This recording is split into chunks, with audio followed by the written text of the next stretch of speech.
Good morning Dharmavaram. Kethireddy Venkatarami Reddy మీ అందరికీ తెలుసు, వైఎస్ఆర్సీపీ పార్టీలో బాగా మాట్లాడగలిగినటువంటి వ్యక్తి. అలాంటి వ్యక్తికి జాఫర్ ఈరోజు చుక్కలు చూపెట్టాడు. మామూలుగా వైఎస్ఆర్సీపీ పార్టీలో జగన్మోహన్ రెడ్డి అనేక సార్లు పొగిడాడు. కేతిరెడ్డి వెంకటరామరెడ్డిని చూసి నేర్చుకోండి, ఆయన ప్రజల్లో ఎలా మమేకమవుతున్నాడో చూడండి, ఆయన చూసి మీరు నేర్చుకోవాలి. వైఎస్ఆర్సీపీ పార్టీలోనే బెస్ట్ ఎంప్లాయ్ అంటే మన కేతిరెడ్డి వెంకటరామరెడ్డి, సారీ ఎంప్లాయ్ కదా, ఎమ్మెల్యే అంటే అని చెప్పాడు.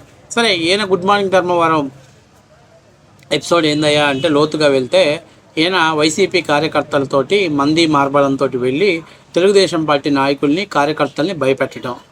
రెండవది, ఎక్కడెక్కడ డీకే అసైన్మెంట్ భూములు ఉన్నాయో వాటిని అన్నింటిని కూడా వాళ్ళు సొంతం చేసుకోవటం, దొంగ పట్టాల పేరు మీద వాటిని బదిలీలు చేసుకోవటం. ఈ విధంగా ఆయన దందా సాగించేశాడు. సరే, జగన్మోహన్ రెడ్డి గారు లెక్కలో ఆయన బెస్ట్ ఎమ్మెల్యే. వైసీపీ కార్యకర్తల్లో కేతిరెడ్డి వెంకటరామరెడ్డి బాగా మాట్లాడగలరు. అలాంటి కేతిరెడ్డి వెంకటరామరెడ్డికే చుక్కలు చూపెట్టాడు జాఫర్. జాఫర్ అడిగిన ప్రశ్నలకు సమాధానాలు చెప్పలేక, అటు పార్టీ లైన్ని ఎక్స్పోజ్ చేయలేక, అతని వ్యక్తిగత అభిప్రాయాన్ని ఎక్స్పోజ్ చేయలేక ఆయన ఏం చేయాలి అర్థంగా నీళ్లు నమ్మినటువంటి పరిస్థితి ఏర్పడింది. చివరికి జాఫర్ గారు కాఫీ తాగమంటే నాకు కాఫీ తాగి అలవాట్లేదు, తొందరగా నువ్వు ఎపిసోడ్ ముగిచ్చేరా బాబు, పారిపోతాను ఇక్కడి నుంచి అనే పరిస్థితిలోకి మన కేతిరెడ్డి వెంకటరామరెడ్డి వచ్చాడు.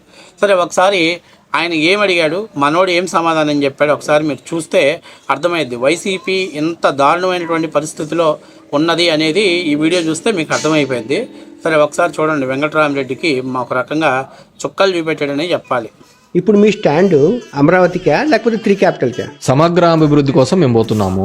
అలా అమరావతిలో రైతులు ఎంతమంది హ్యాపీగా ఉన్నారు చెప్పండి, భూములు ఇచ్చిన రైతులు. నేను అడిగిన ప్రశ్న అది కాదు.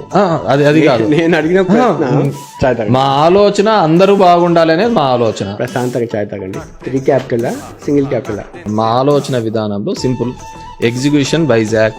బికాస్ అక్కడ మొత్తం ఒక అలా చెప్పండి ఇంకా క్లారిటీగా. ఇంకా మేము 3 క్యాపిటల్కే ఇంకా స్టిక్ అని ఉన్నామని. 3 క్యాపిటల్ కాదు, మేము అనుకునేది అదే కదా. ఇప్పుడు మేము చేసేది, చంద్రబాబు నాయుడు చేసేది ఏదో చెప్పండి, అదన్నా చెప్పండి. పోనీ మీరు ఫ్రమ్ వైజాగ్ ఓవరాల్ గా చెప్పడం వేరు, దానికి చట్టపద్ధతి తీసుకురావడం వేరు.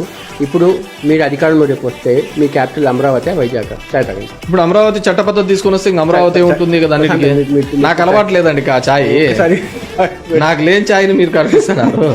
వైజాగ్ అమరావతి మాకు 3 ప్రాంతాల్లో కూడా ఎక్కడే వైజాగ్ అమరావతి వైజాగ్ మాకు గవర్నమెంట్ ఇప్పుడు ఏది డెసిషన్ తీసుకుంటారో దాని మీదే పోతున్నాము. ఇప్పుడు కూటమి చట్టబద్ధ తీసుకుని వస్తే అమరావతికి అంతే, దానికి వెళ్ళి మళ్ళీ విశాఖపట్నం తీసుకుని పోవడం.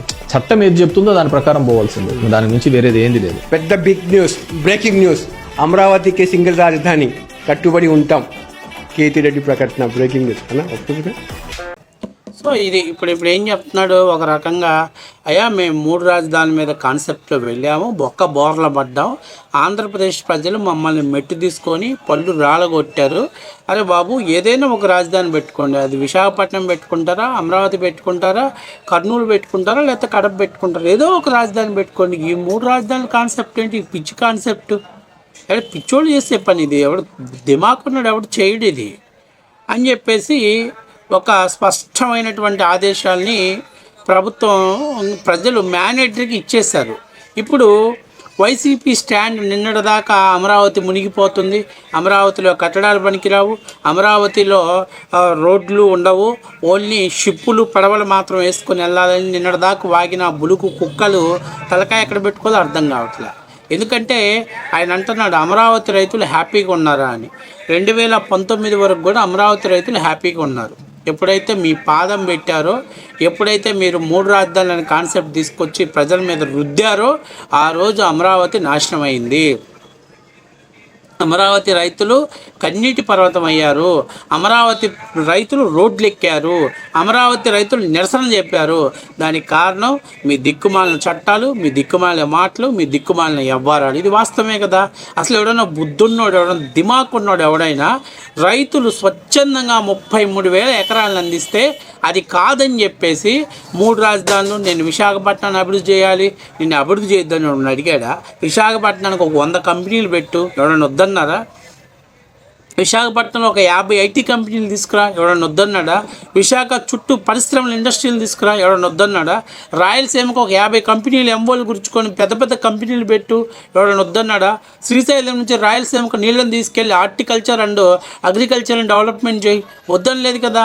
అరే రాజధాని తీసుకెళ్ళి రైతుల త్యాగంతో ఇచ్చిన రాజధాని తీసుకెళ్ళి నేను 3 ప్రాంతాలను అభివృద్ధి చేస్తానని ఏం తెలివితేటలు, ఈ ముండాకోడు తెలివితేటలు చూపిస్తే ప్రజలు మీకు తీర్పునిచ్చారు. ఇప్పుడు నిన్నటిదాకా వీళ్ళు మాట్లాడారు అమరావతి మునిగిపోతుంది, అమరావతి కట్టడానికి పనికిరాదని చెప్పారు. మరి ఇప్పుడు నేను అమరావతి బిల్లు చట్టం చేస్తే చట్టాన్ని గౌరవిస్తామంటే 2019 ముందు అధికారం మదం బలుపు కళ్ళకెక్కి మీకు కనపడకుండా కండకావరంతో మీరు నిర్ణయం తీసుకున్నారు 3 రాజధానులను, అంతే కదా. చట్టాన్ని అంటే మీకు తెలియదా? ఆ రోజు ఆంధ్రప్రదేశ్ గూగుల్లో కొట్టినా కూడా ఆంధ్రప్రదేశ్ రాజధాని అమరావతి అని వస్తుంది. కేంద్ర ప్రభుత్వం శంకుస్థాపన చేశాడు ప్రధాని శంకుస్థాపన చేసినటువంటి రాజధానిని మీరు డెవలప్మెంట్ చేయటమా, చేయలేకపోతే ఏదో అరకొర నిధులతోటి ముందుకు నడిపించాలని చేయకుండా మీరు మేము 3 రాజధానులు 3 క్యాపిటల్ చేస్తాం, మాకు 151 వచ్చిందంటే అదే ప్రజలు కళ్ళు నెత్తికెక్కిన కళ్ళని కిందకి దించారు ప్రజలు, ఒళ్ళు బలుపుని తగ్గించారు ప్రజలు. అరే ముండాలారా, మీకు 151 మేము ఓట్లు వేస్తే వచ్చింది, మా అభిష్టం మీదకు మీరు పరిపాలన చేయలే కానీ మీ ఇష్టం వచ్చినట్టు పరిపాలన చేయడానికి కాదురా అని చెప్పేసి 11 సీట్లకు తెచ్చేసరికి ఇప్పుడు వైసీపీ స్టాండ్ ఎలా ఉందంటే ముందుకెళ్ళలేదు, వెనక్కి రాలేరు. వెనక్కి వస్తేనేమో 3 రాజధానుల కాన్సెప్ట్ మీద వస్తే ప్రజలు యాక్సెప్ట్ చేసే పరిస్థితి లేరు. అట్లాగని ముందుకెళ్తే అమరావతి రైతులు గెలిచారు, అమరావతి ఒకటే రాజధాని.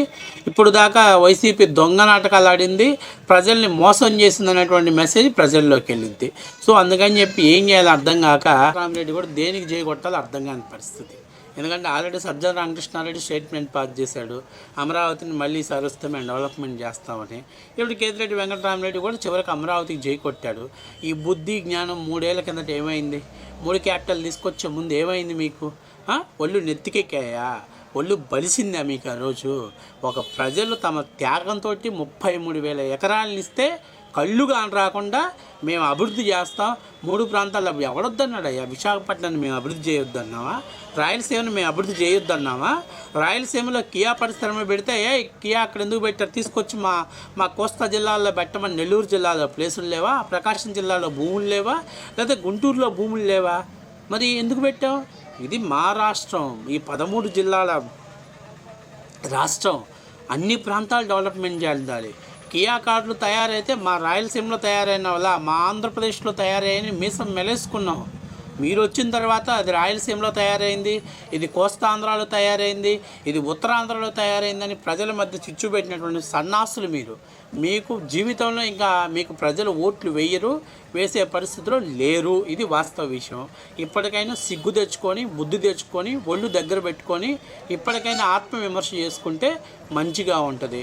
ఇంకా ఇట్లాగే ఉన్నాం మేము 3 రాజధానులు ఈ కాన్సెప్ట్ల మీద పోతే ప్రజలు గట్టిగానే బుద్ధి చెప్తారు.